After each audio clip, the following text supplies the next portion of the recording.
ಎಷ್ಟು ಭ್ರಷ್ಟಾಚಾರಗಳು ಇನ್ನೂ ಹೊರಗಡೆ ಬರಬೇಕು ನಿಮಗೆ. ಕಪ್ಪು ಚುಕ್ಕೆ ಇಲ್ಲ, ಕಪ್ಪು ಚುಕ್ಕೆ ಇಲ್ಲ.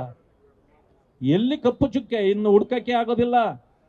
ನೀವು ಪೂರ್ತಿ ಕರಿ ಬಟ್ಟೆಯನ್ನೇ ಒದ್ದಿದ್ದೀರಿ ಈಗ.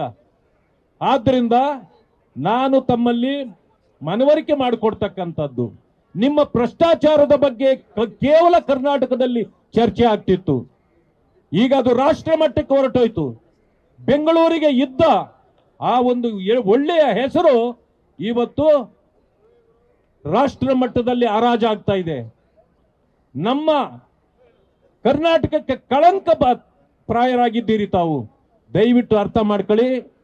ನಿಮ್ಮ ಗೌರವ ಅಷ್ಟೋ ಇಷ್ಟೋ ಏನಾದರೂ ಉಳಿದಿದ್ರೆ ನೀವಿವತ್ತು ರಾಜೀನಾಮೆ ಕೊಡೋದ್ರಿಂದ ನಿಮ್ಮ ಗೌರವವನ್ನು ಉಳಿಸ್ಕೊಳ್ಳಿ.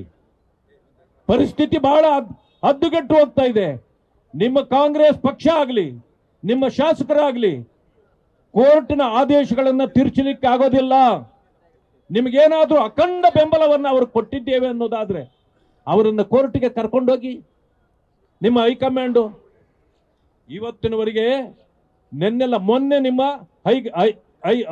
ಹೈಕೋರ್ಟ್ನ ಆದೇಶ ಬಂದಿದೆ, ಆವತ್ತೇ ತಾವು ರಾಜೀನಾಮೆ ಕೊಡಬೇಕಾಗಿತ್ತು. ನಿನ್ನಿನ ಕೋರ್ಟಿನ ಆದೇಶವನ್ನು ನೋಡಿದ ಮೇಲೆ ಮಾನ್ಯ ಖರ್ಗೆ ಅವರು ಎಐಸಿಸಿ ಅಧ್ಯಕ್ಷರು ಮೊದಲು ನಿಮ್ಮನ್ನ ರಾಜೀನಾಮೆ ಪಡೆದು ನಿಮ್ಮನ್ನ ಪಕ್ಷದಿಂದ ಉಚ್ಚಾಟನೆ ಮಾಡಬೇಕಾಗಿತ್ತು. ಇನ್ನೂ ಮಾಡಿಲ್ಲ.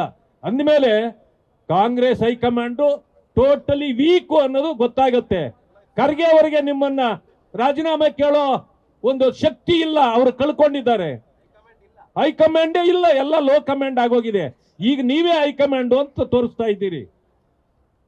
ರಾಹುಲ್ ಗಾಂಧಿ ಅವರು ಹೊರದೇಶದಲ್ಲಿ ಹೋಗಿ ಮಾತಾಡ್ತಾರೆ ನಮ್ಮ ಬಗ್ಗೆ ಎಲ್ಲ.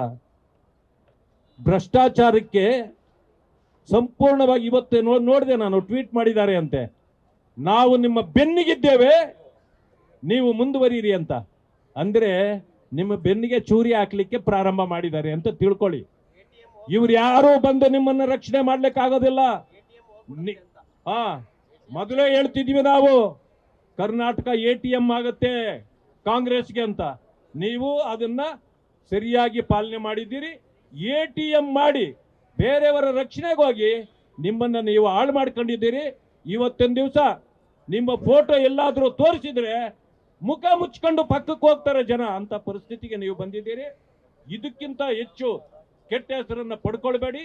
ಈ ರಾಜ್ಯಕ್ಕೆ ಕೆಟ್ಟ ಹೆಸರು ತರದೆ ರಾಜೀನಾಮೆ ಕೊಟ್ಟು ಹೋಗ್ಬೇಕಂತೇಳಿ ತಮ್ಮಲ್ಲಿ ಆಗ್ರಹ ಮಾಡ್ತೇನೆ.